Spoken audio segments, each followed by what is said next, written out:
BMBC നിലവാരത്തിൽ tar ചെയ്ത് മനോഹരമാക്കിയ ഈരാറ്റുപേട്ട വാഗമൺ റോഡിൽ 2 വർഷം പിന്നിട്ടപ്പോഴേക്കും യാത്രക്കാരെ വീഴ്ത്താൻ കാത്തിരിക്കുന്നത് നിരവധി ചതിക്കുഴികൾ.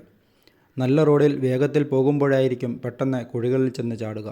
ഈ റോഡിൽ MES കവല മുതൽ നഗരസഭാ അതിർത്തിയായ ആനിയളപ്പിൽ എത്തുന്നതുവരെയുള്ള ഭാഗത്ത് ഇത്തരത്തിൽ 10ഓളം കുഴികൾ രൂപപ്പെട്ടു കഴിഞ്ഞു.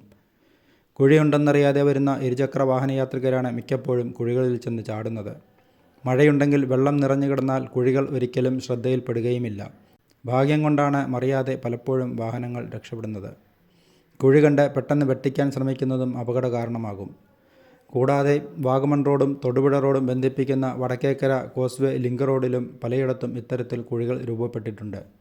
നടയ്ക്കൽ കോസ്വേ ജംഗ്ഷനിൽ നിന്ന് ഇറക്കമിറങ്ങി വരുമ്പോൾ വളവ് തിരിഞ്ഞ് നേരെ ചെന്ന് കുഴികളിലേക്കാണ് വാഹനങ്ങൾ ചാടുന്നത്. കോസ്വേ പാലത്തിൽ നിരവധി സ്ഥലങ്ങളിൽ ടാറിങ് പൊളിഞ്ഞുപോയി കോൺക്രീറ്റ് തെളിഞ്ഞിട്ടുമുണ്ട്.